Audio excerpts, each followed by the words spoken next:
By our pole sitter for the O'Reilly Auto Parts 500, Kevin Harvick.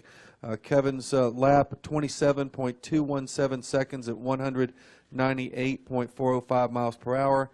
It's his 19th career pole in the NASCAR Monster Energy Cup Series, but first ever at Texas Motor Speedway. Kevin, take us through the qualifying lap and just talk about winning your first shotgun down here too. Yeah, it's been an eventful day. Just really just a lot of unknowns. The racetrack has rubbered in nice. It's just you know, you have such a short amount of time to go out and figure out where you need your car and what you need to do. And my guys did a good job of having the car really good when we got here.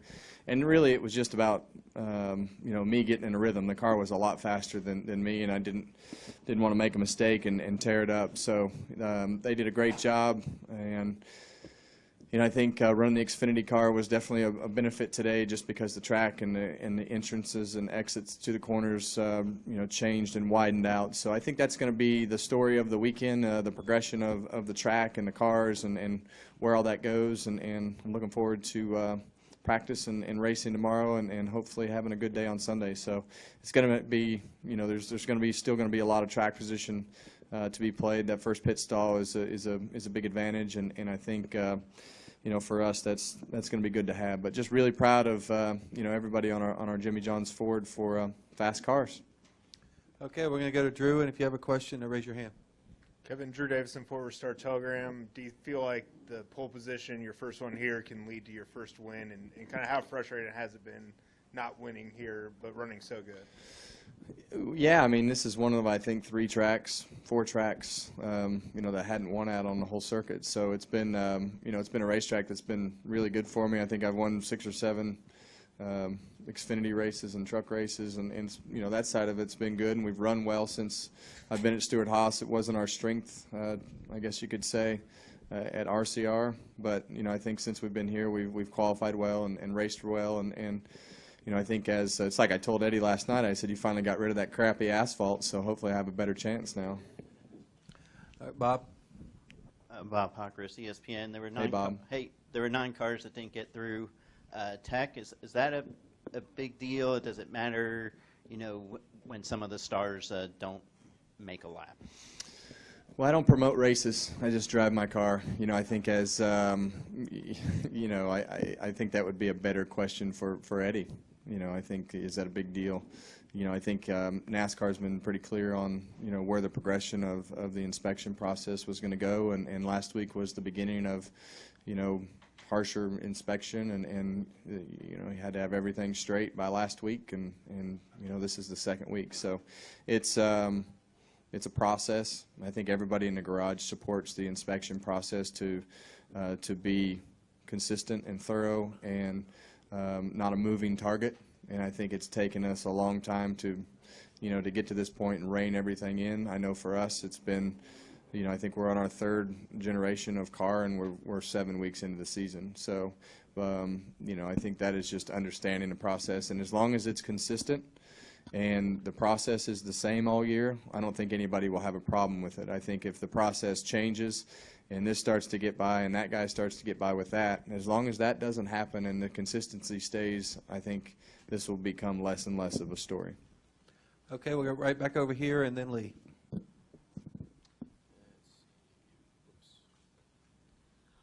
Ryan O'Hara, race chaser online at the Performance Motorsports Network. Talked to Matt Kenseth. He said that turns 1 and 2 were the hardest throughout the practice today. We saw a number of guys go to backup cars. What were your thoughts on the difficulties of this surface? Yeah, it's definitely definitely the most difficult part of the racetrack. But I think you know, that's what everybody was looking for, was something that was challenging. It's very hard when you get into turn 1 because you're so used to the way the corner used to be.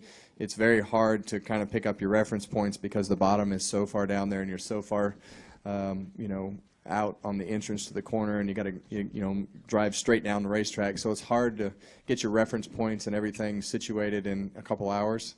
So hopefully that gets better as the weekend goes. But you know, the treacherous part right now is just getting out of the groove. And you know, if we had the tire dragging tractor and stuff still hooked up, I would suggest to hook it up and put it out of the groove and just follow that groove that we've put down, because it was a huge help. They put a lot of effort into preparing the racetrack, and the part that was prepared was very good. It's just the inside and the outside of that groove is very dirty, and you can't get everything off the racetrack or out of the pores of the racetrack until the cars come and suck them all out, going 200 miles an hour. So it's you know, having that rubber drug around the racetrack would be a huge help for the second groove if there's nothing going on tonight. I'm sure we're going to be shooting fireworks and having a big party out there, so you never know. All right, Lee. Lee, SpencerMotorsport.com. I'm curious about you talking about different generations of cars, because first 3 races you were just so badass fast, and till you had the wreck at Las Vegas, I mean, you looked like you would be one of the contenders early on, and then the last couple of races, it just, for the speed, just didn't seem to be there for whatever reason. Can you kind of address just the high and low that you've experienced over the first 6 races? Yeah, speed hasn't been our problem. You know, Martinsville, we were off. California, I crashed on the first lap, had the nose knocked in, came back from 2 laps and finished 13th. So, you know, it's the speed of the car was there at California, and we qualified well and did all the things we needed to. And Martinsville was really the only place we were off, but that was really more of a structural thing than it was anything. It was just kind of an unorganized mess there for the whole weekend. But, you know, I think the speed of the race cars has been where it needs to be, and you know, I think it's just been circumstances that we've had stuff torn up. And California, we smashed the nose in it on the car on lap 0 coming to the green flag, and blew the tire at Vegas and crashed at Daytona, and, you know, the pit road speeding penalty at Atlanta. So it's really just kind of chugging away through those types of things and not letting them drag you down, and you know, keeping everybody focused. And I think everybody's done a good job. As you can see, the cars still have speed, and everybody's coming to the racetrack and, you know, kind of forgetting everything, and eventually you'll get the flow of things, and you'll start knocking those finishes off. But you got to keep the cars with the speed in it. So, you know, the only place I would say we needed to get better was Martinsville, but everywhere else we've been plenty good to contend in the top 5 and up front, you know, for the speed of the car. Jim. Jim Mutter, Motorsport.com. When Clint was in here earlier today, he said that it seems as he looks back in his NASCAR career, that everything he's learned driving in NASCAR, he's basically learned from you, whether it was when you started at RCR and now that you're at SHR. I know you were high on his move to SHR. Are you surprised at all at how quickly he's fit in and adapted? No. You know, I think that was the best thing that the most exciting thing to me was the fact that I knew Clint. I knew Clint could drive the car. I knew we could work together as teammates, and we were going to communicate, and our teams, you know, have worked together from the fact that Mike was our engineer on our car. So there was a lot of things there that I felt like were going to be strong. Our cars were put together in the shop, you know, and managed by the same people. So, you know, there was a lot of learning curve there that you didn't have to learn. And, you know, I know how motivated Clint is, and I know that, you know, I watched him drive his first stock car at RCR, you know, and from that point on, he progressively, you know, learned and listened and brought a lot to the table as a driver, and communicated, and it's always been really good, and we're good friends, and that's something that you can't really buy. You either get along with somebody or you don't, and you communicate, and you drive like them or you don't. So, you know, those are things that we don't worry about. We just talk about our cars, and he gets back in and drives his. I drive mine. We talk about it some more, and the teams do a good job. So it's been refreshing and fun to have him there and progress things.